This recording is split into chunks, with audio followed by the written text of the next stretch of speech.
I kept my secret of being a wealthy young heir to help my girlfriend's family through a financial crisis, only to discover she secretly posted about marrying someone else on social media. The love of my life, now beside me, was the caption under a picture of her kissing someone at the beach. It only took a second for me to recognize it was my assistant. Someone jokingly asked, "What about your pure-hearted war god back home?" Her reply came swiftly, "He doesn't even deserve to stand in front of me." I felt utterly crushed, so I immediately halted all the business partnerships with her family and was ready to throw away the engagement ring I planned to use. That very day, upon learning of the canceled partnership, Nancy rushed to confront me, furiously slapping papers onto my face. "Richard, what on earth is in that head of yours? Why did the partnership get canceled?"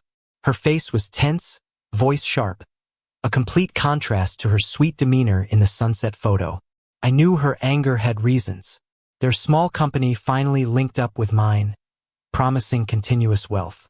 Silently, I showed her a screenshot of the social media post. Ironically, I, the boyfriend, couldn't see her posts directly, but noticed them through a company phone.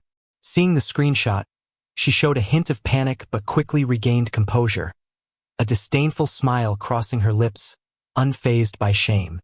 "Spying on my phone now, are we? Didn't expect that of you. Since you know, I'll be direct. My family weathered this economic storm all thanks to Gary's secret help. You, with your skills, didn't really aid my family's growth." The company fell silent, ears perked for gossip, staring at me with contempt, piercing me like needles. Nancy's dad dispersed the crowd with a face full of veiled mockery. "Richard, thank you for your contributions, taking on the toughest projects. But marriage is about matching backgrounds. I can't let my daughter marry you just 'cause you're good at work. You're an adult. Stop fantasizing about impossible things." I clenched my fists, seeing the depths of their shamelessness. Harboring feelings for Nancy for years, I hid my identity to get close and worked diligently. Spotting my talent, they tested me by saving their company, only to appeal when nothing worked. Once they were stabilizing, Nancy herself approached, acknowledging my feelings and agreeing to date. Suddenly, I was shoved, grounding me back to reality, sending the ring I hadn't discarded rolling out from my pocket. It was a diamond, the size of a bird's egg, bringing a painful irony. I had planned to propose, revealing my identity as a wealthy heir, but didn't expect to find her publicly engaged to another. Trying to fool with a bird's egg ring, huh? "Probably just a toy," commented Nancy's mom, casting a derisive glance at the fallen ring. Colleagues looked at it, murmuring how someone like me couldn't afford such a ring. A man like him pretending with a bird's egg. He couldn't buy one, it's glass probably. If Nancy marries him, she'd wear a glass ring all her life. These sneering words drained Nancy's already pale face further. She picked up the ring and flung it at me, eyes piercing. "Get lost. Stop embarrassing yourself here." Suddenly, a wave of nausea hit her, causing her to gag, clutching her mouth. Nancy's mom grimaced and eased her daughter, whispering, "Hasn't it been over 3 months? How is it still this bad?" Though whispered, I heard clearly. Witnessing Nancy's proud smile as she tenderly touched her belly, I realized how deeply I'd been deceived. "Is it Gary's?" I asked, trembling, my heart bleeding. After 3 years of restraint, respecting her claim of conservatism, learning she cheated severed a part of my trust.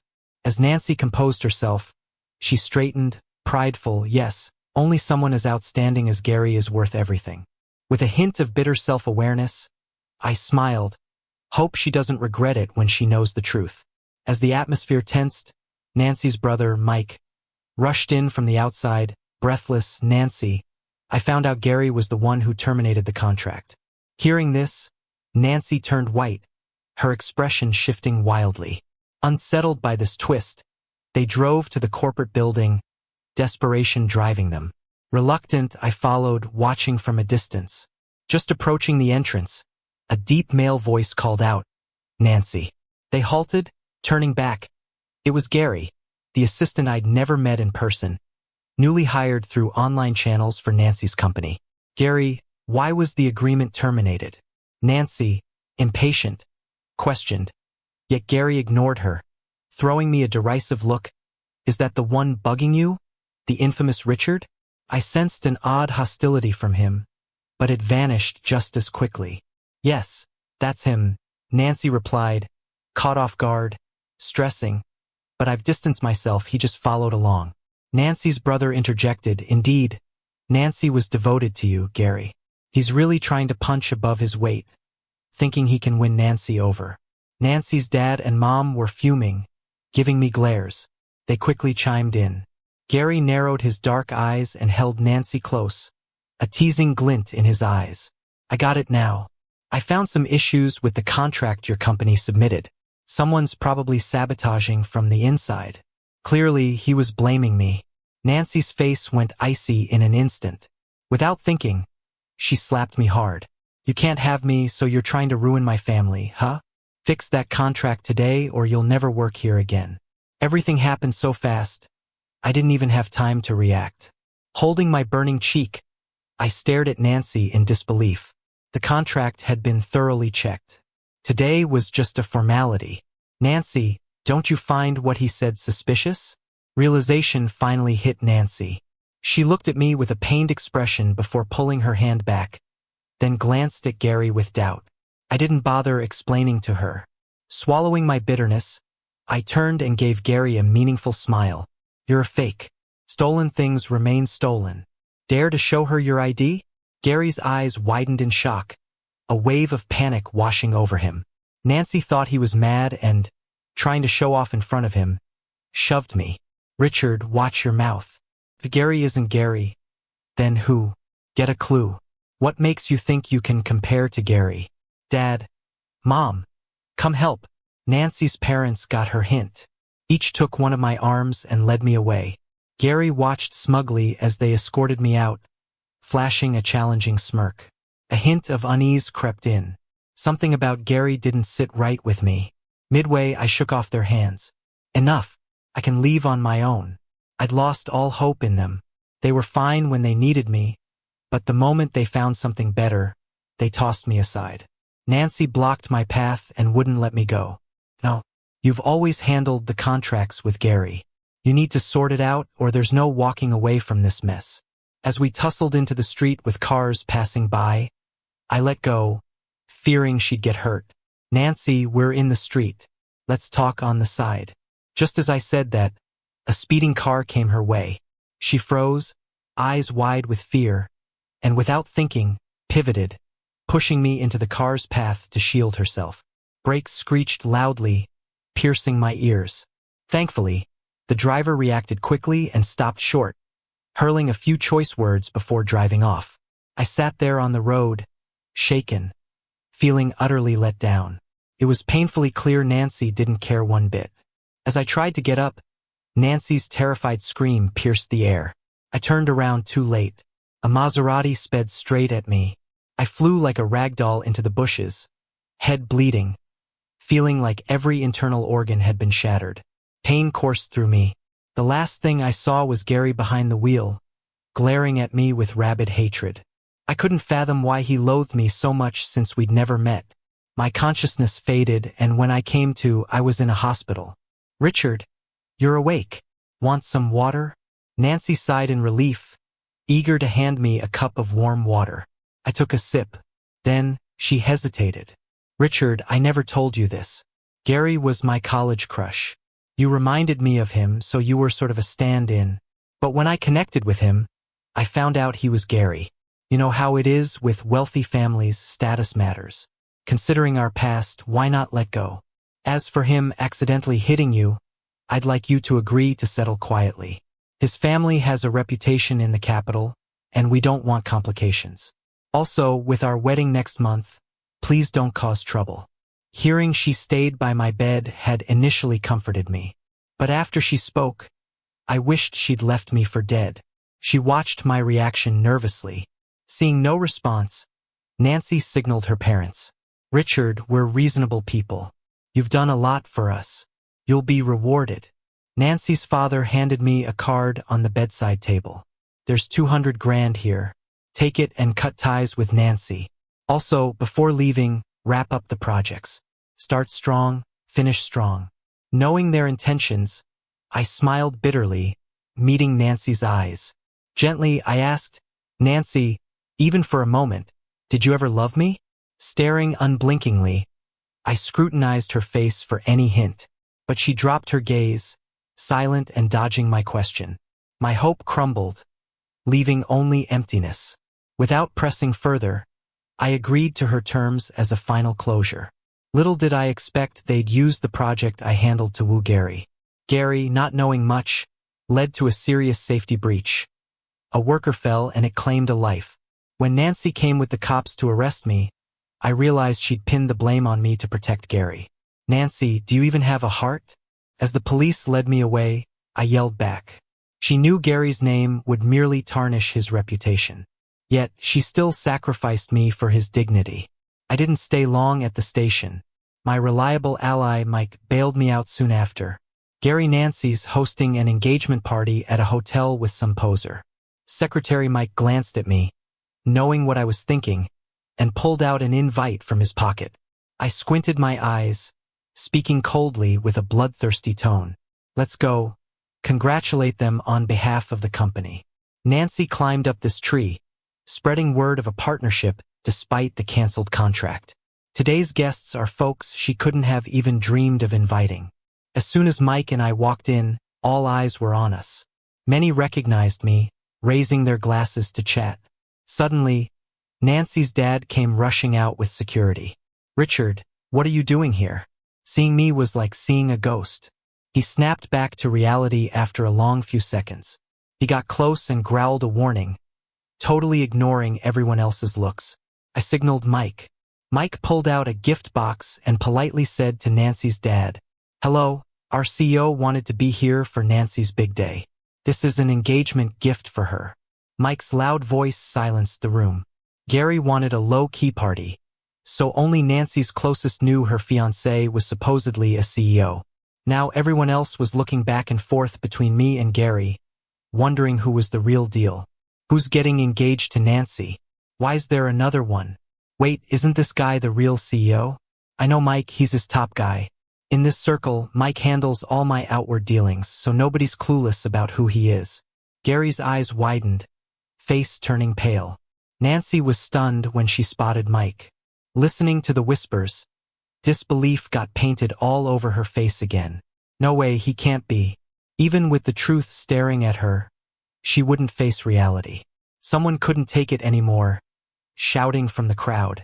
"Everyone knows the CEO's a big deal here. Who the heck are you marrying?" Laughter and sneers filled the air. Desperately, Nancy tried to fool herself. "I don't believe it. Gary's got a limited edition Maserati, only one in the country. I saw their security greet him. He's the real one, yeah." Trying to boost her confidence, she looked to the now hopeless Gary. Without his confirmation, Nancy was ready to burst into tears. Seeing my goal achieved, I watched them squirm in panic, a playful smile spreading across my lips. "He's my new assistant, supposed to handle your contract remotely. Didn't expect him to steal my identity," I explained. Showing her our chat logs with work orders for Gary, Mike brought out Gary's hiring info and payslips. "Nancy, check these out."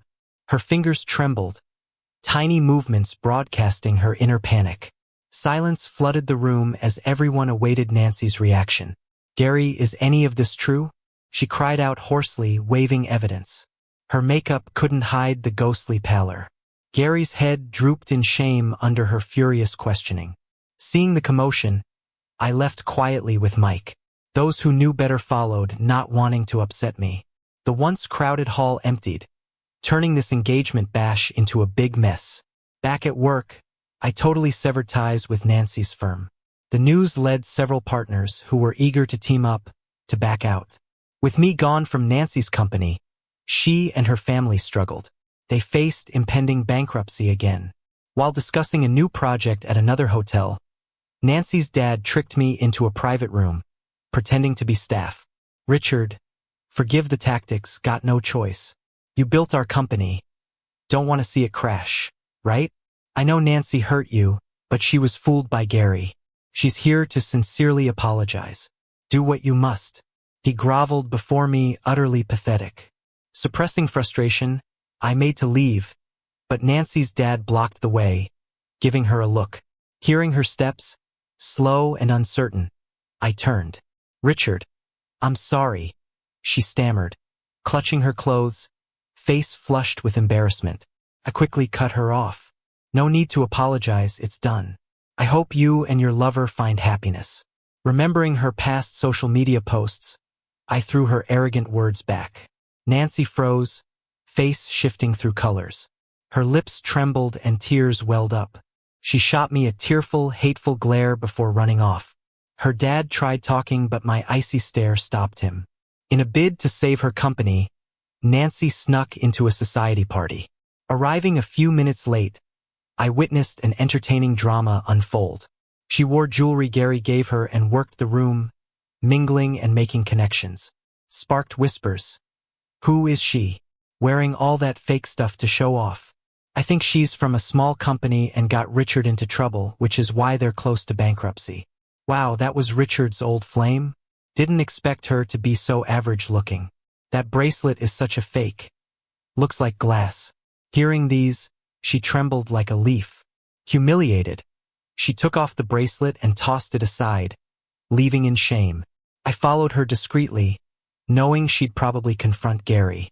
Sure enough, she found a very drunk Gary in a seedy bar, pouring his heart out to another woman. You wouldn't believe how easy it was to fool her. "Just one car and she bought my act as Gary," he laughed. "A vain woman. Those jewels I gave her cost me only about $100 wholesale, and she treats them like gold." Nancy was trembling with anger, stepping back in disbelief, each of his words slicing into her last shred of dignity. Suddenly, her phone rang. It was her mom, her voice anxious. "Nancy, you need to come home. Your dad's in trouble." Her face went pale. Anxiety surged in. She gave Gary, still bragging, one last resentful look and rushed out. I smirked, slipped some cash to the woman prying information from Gary, and stayed put. The project wasn't resolved. How could Nancy's company get out of this? I gotta admit, Gary was sharp, using Nancy's dad as a pawn. Every plan, every arrangement came from Gary, and Nancy's dad just followed orders. It was a slick move, making a clean getaway. An hour later, Gary sobered up a bit and Nancy, furious, returned. She shook him by the shoulders, demanding answers loudly, not caring about the sweet image she once maintained before him. "Gary, my dad's been detained and investigated. He acted only because you told him to. You gotta help him," Nancy cried. Gary, massaging his pounding head, shoved her off irritably. "Get lost. Every document was signed by him. None of it involves me." Nancy fell hard to the floor, silent for about 2 minutes. Tears brimmed in her reddened eyes, dropping to the ground. She couldn't hold in the cries any longer. "Gary, I never thought you'd be like this. I gave you my heart, and you used me." All she got in return was the ridicule from onlookers. Gary was long gone. She stumbled home, where her mother slapped her hard across the face. "Idiot, still chasing that sham? How did I give birth to such a dumbo? Begging him instead of Richard." Her mother's tirade brought back tears Nancy had restrained. She covered her face, tears flowing freely, finally letting out emotions buried deep inside. "Mom, I liked him since college. He was like a lone moon, so unapproachable. But I found a way to get close to him. I slipped a maple leaf bookmark into his book, planning to confess. But then he transferred. And now we finally meet again. Even if he fooled me, years of hidden feelings don't just vanish. I don't know what to do now. Richard must hate me. Who can I turn to?" I stood at her doorway, listening to her heart-wrenching cries, an emotional storm raging inside me. I don't know how long I stood. When her cries finally stopped, I snapped back to reality and stumbled back, accidentally knocking over a trash can, causing a loud crash in the quiet night. Suddenly, Nancy ran out. Seeing me, a momentary flicker of embarrassment passed her face, but she soon composed herself, giving me a thoughtful look.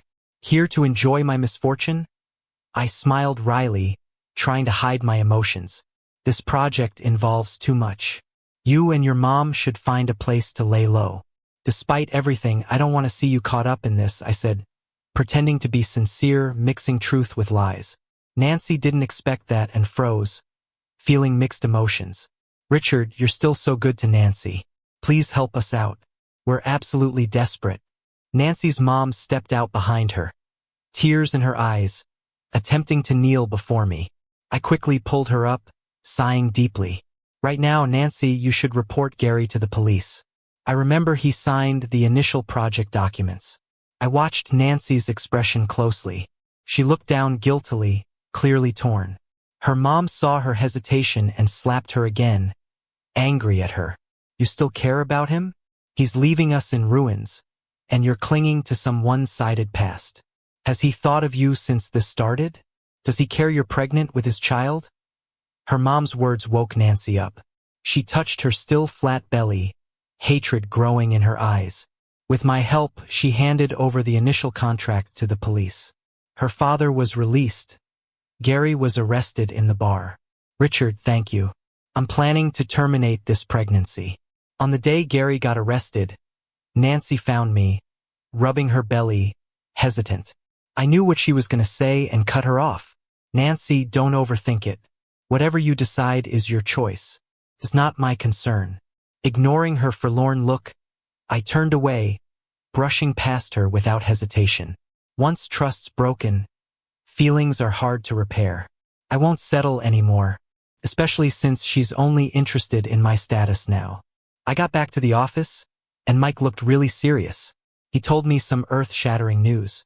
Richard, Gary got bailed out by old man Leo. He's Leo's illegitimate son. I was beyond shocked hearing that. I couldn't even process it before my dad called, asking me to come back home for dinner. Richard, this matter.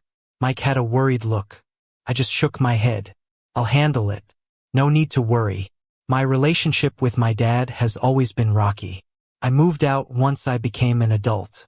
Mike's my right-hand man. He knows a thing or two about my situation. He insisted on coming with me back home because he was worried. We got back to the old house an hour later. As soon as I stepped into the living room, I heard laughter. Gary, you've had a hard time these years. With Dad around, you won't suffer anymore. Thanks, Dad. Not only will Gary be with you, but your unborn grandchild will also bring you joy. My dad was beaming, laughing heartily until I walked in. His laughter stopped abruptly. I glanced kind of shocked at Nancy sitting there. In the morning, she was talking to me all lovey-dovey about getting rid of the baby. Now she's cozying back up to Gary? Couldn't help but smirk. Women, huh? Sensing my sarcastic stare, Nancy dropped her head, looking uneasy. My dad's face turned sour as soon as he saw me. He slapped the table hard and shouted, "We waited for you for so long. Do you know that? I've heard about you and Gary. No matter your past grudges, he's your brother now. I've smoothed out that project issue. You should apologize for framing him. I want this family to get along. Gary has suffered a lot. Let him have some things like your car. Nancy's going to be your sister-in-law, so no funny thoughts." His words chilled me to the bone. A crime doesn't need a reason if people want to blame you. I clenched my fists, met his piercing eyes, and spoke coldly. Why should I apologize?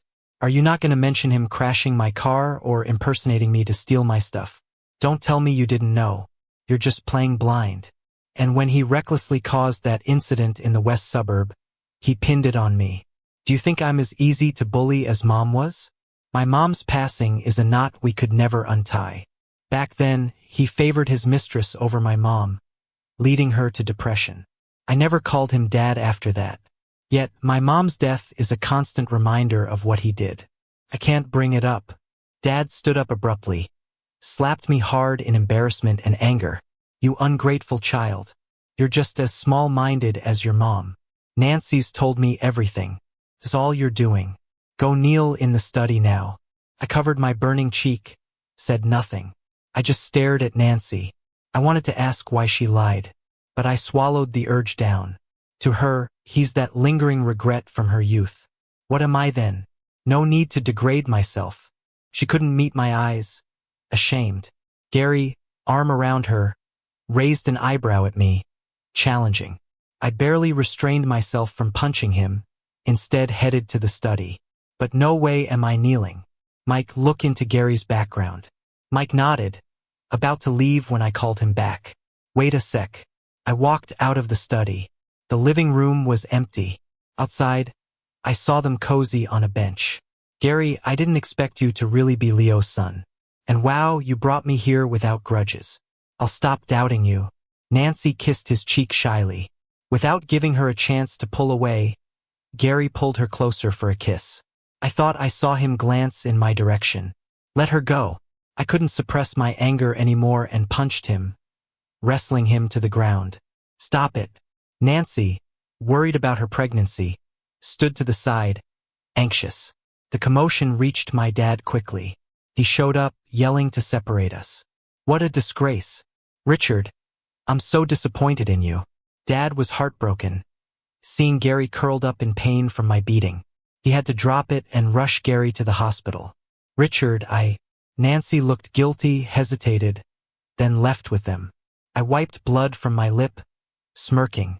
I opened my hand to reveal a strand of hair. Might get a DNA test. Unfortunately, tonight's events got captured by the media, blown out online. They said Leo's sons fought over a woman. The illegitimate son stole Richard's woman the moment he got back. So shameless. Heard Richard's car got taken too. Is there no justice? That woman's no good either, bouncing between two men. Online, people sided with me, tearing Gary apart. Gary was so embarrassed after getting out of the hospital, he snuck around to avoid using family cars. I holed up all day relishing the news, feeling great, until I saw Nancy's video clarifying things. Don't let yourselves be used by Richard. I've always loved Gary. Richard's just destroying us because he can't have me. See the truth, everyone. Plus, I'm carrying Gary's child. I'd never be involved with both men. Comments started to favor Nancy, questioning Leo's family's ways. I was still reading when Dad slapped me again. Furious. What a disgrace. Stop acting all jealous like your mom. Now the company's in trouble thanks to you. Find a way to calm the storm down for me. He left with that parting shot as an emergency call pulled him away. I stood there with half my face numb, my gaze turning cold. Accusing me of buying fake social media hype? Well, if I don't do something, I'd just be proving him right. Might get that news trending, I said. In less than a day, I was crucified online. The scandal of Leo's two men fighting over a woman stayed hot for 3 days straight. The company's stock faced 3 sequential down limits. My dad was frantic, gnarled with stress, and looked like he could kill me with his glare. Just when everyone thought I was plotting something sinister, news questioning Gary's identity hit the top of the charts. What? Gary is really the maid's son? A baby switcheroo. The maid, to give her own son a better life, swapped him with Leo's lover's newborn. That maid was our neighbor. It was said she never even turned back when her own son drowned. She was always fussing over her employer's kid. Turns out he was actually hers. I had a relative in the police. Heard some time back, Richard had been framed by Gary in a project, locked up for a night. That Gary is crafty. Online sleuths dug deeper, unearthing Nancy's betrayal after I helped her family. Clients who hoped to work with me through Nancy turned on her, demanding explanations and compensation. Just when Nancy's family had found stability, they were plunged into a total mess overnight. Nancy was in a panic, trying to dodge persistent reporters, and sneakily sought advice from Gary. Coincidentally, she caught him in a sneaky escape. Gary, you totally screwed me over. My family's sinking in this mess. You can't just leave. Help me out, she pleaded. Gary, looking grim, gritted his teeth and said, You've got no one but your own greed to blame. Anyway, I'm just a side piece's kid. It's gotta be Richard playing dirty. When he said that last part, the flicker in his eyes betrayed his lack of confidence. Richard, do you want me to have someone stop him? Mike asked, standing with me on the balcony, watching Gary make a hasty exit with stolen goods. I snorted and shook my head. No need, just press the cops. Without Dad's protection now, they're clear to go after Gary for the project mishap. Gary tried to pin everything on my family to save his skin. The company was already in hot water, now pulled under even more by Gary. My dad was so stressed he turned gray overnight, stuck dealing with external backlash day and night, and, already drained, found Gary had been leaking company secrets to rivals. The company was a shell and chaos reigned. My dad was past regret. He tried to get me to save the company. I flat out refused, leaving him no choice but to file charges, personally reporting Gary. Gary, hiding in an abandoned building, ran in panic when the police found him. The site was just another project of his poorly done. One misstep sent him crashing from over 20 stories high. I parked, strolled over with a DNA report, and looked down at him bleeding out. I chuckled, a glint of amusement in my eyes. Years ago I started "The maid did swap you and her child, but she later switched you back." Gary's mother ruined my parents' marriage, using dad's favoritism to bully my mother. And so she died young and depressed. Gary, you shouldn't have been so naive. How did someone with zero qualifications get to work at the company? I tore apart the report, my cold gaze fixed on his dying form. He stared at me, unyielding and full of unspeakable despair, blood oozing from his mouth as he listened. It was you, he murmured, lips trembling, his eyes wide in disbelief. The shadow of death loomed larger. Before the authorities could reach him, he breathed his last. I smiled, shaking my head in disappointment. There was one last thing he didn't know. His mother's estrangement was all orchestrated by my grandfather, avenging my mom's death. My grandpa had dad's mistress whisked away to live with a rough crowd in the mountains, assigning a maid to keep tabs on her. When I was older, I decided simple revenge wasn't enough. Using others, I guided Gary into the company, step by step. If he had kept a low profile, I wouldn't have hit back so hard. But he played us just like his mom did with my family. Back home, my father looked centuries older, angrily tossing a stock acquisition document at me. "Traitor, you've been secretly buying up the company?" he finally spat out. Facing him, I said coldly, "Just taking back my mom's dowry my way. For years, I wonder if, in quiet moments, do you dream of her? Remorseful? She had defied my grandpa, marrying you with a lavish dowry, only for you to treat her this way." Stunned and furious, he glared at me, teeth grinding, rendered silent by my words. The next morning, Mike hesitantly reported, "Richard, Leo's moved abroad with his luggage." I didn't care in the slightest. Every day I went about running my new company as usual. The emotional wounds from the past were slowly healing too. At a dinner party, I unexpectedly ran into Nancy. Her father had drugged her drink, planning to send her to a client's room. "Richard, save me. Please, save me," she pleaded. "I'll stay with you from now on," she cried out, clinging to the doorframe like I was her last hope. I paused, glanced at her indifferently, and walked right by her. I ignored her desperate cries behind me and didn't look back. The next day, she was found, dead and naked, having jumped from the hotel balcony. They said she was pregnant. After hearing the news, I stood in front of my house's floor-to-ceiling window all night, holding an old maple leaf bookmark. When the sun rose, I crushed the bookmark and tossed it into the trash can.